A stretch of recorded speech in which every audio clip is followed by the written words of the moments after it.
Hello, my outstanding scholars. You're welcome to yet another interesting class. In today's lesson, you'll be learning about binary. You'll be learning how the computer stores and interprets information with binary codes. Have you seen inside the computer? This is how inside the computer looks like. You can see the wires, the boards. All this makes up the part of the computers that carries information. Wires carries information through the machine in the form of electricity. The two options that a computer uses with respect to this electrical information are off and on. Just like the lights in a room, when you switch on the light, it turns on, and when you switch it off, it turns off. Computer uses the one and the zeros to store and interpret information. These are the binary codes or the binary numbers. Binary is extremely important in the world of computers. The majority of computers today store all sorts of information in binary form. When computers represent information using only two options, just like we have seen, is called binary, the ones and the zeros. So binary is a way of representing information using only two options. Computers store information using binary. Don't forget, we have seen the binary codes or the binary form that computer uses, which are the ones and the zeros. The ones is always representing the positive and the zero is representing the negative. For example, when a sentence is typed into the computer translates that sentence into binary codes or binary form, then interprets it and sends it back in a form that humans can understand. How do you suppose we can convert real life things that we want to store in a computer into binary? Yes, we have what we call binary decoder key. We use the binary decoder key.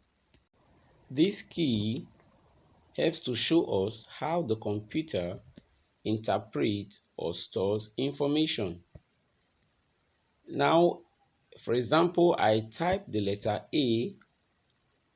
You can see the computer represents the letters using shaded or unshaded boxes or dark and light boxes. Now the letter A, for example, is represented by a shaded box, an unshaded box, a shaded box, a shaded box, a shaded box, a shaded box, a shaded box, an unshaded box. Now, for example, I'm going to write my name.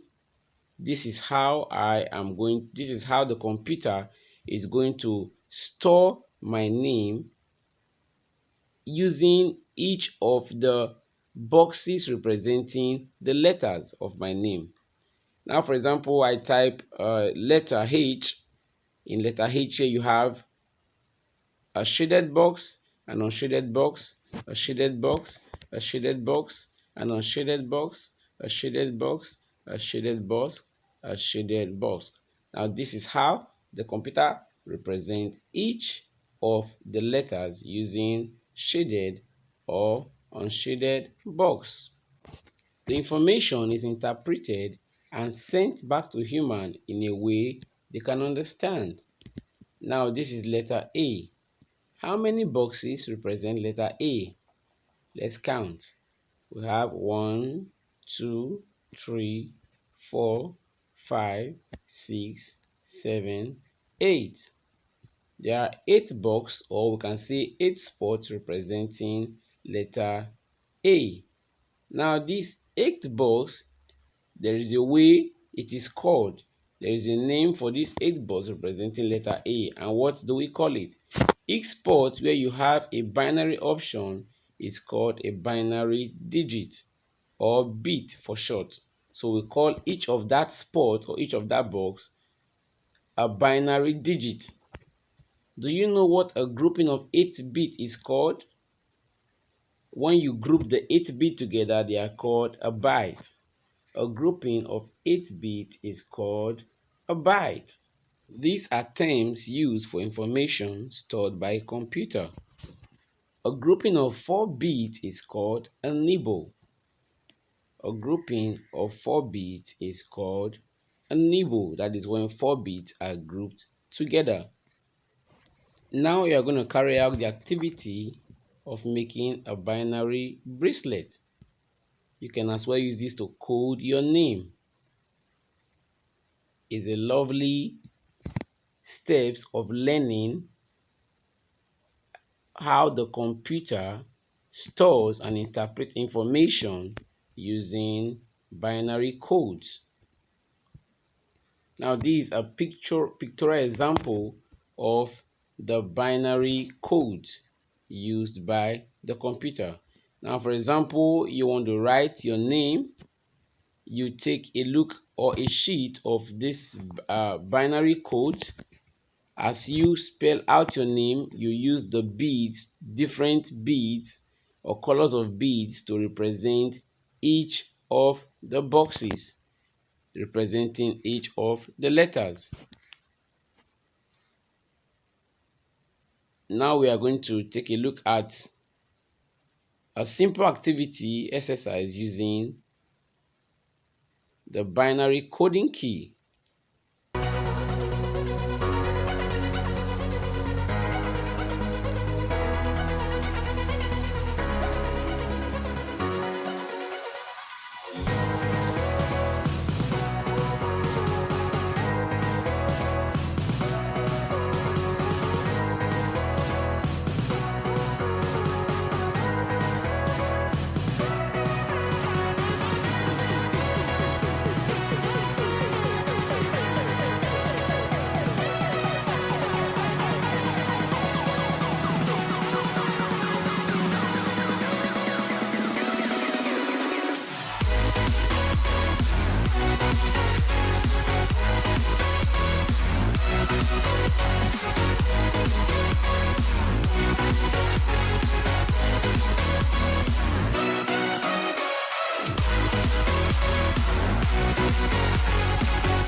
I'm sure you had fun watching.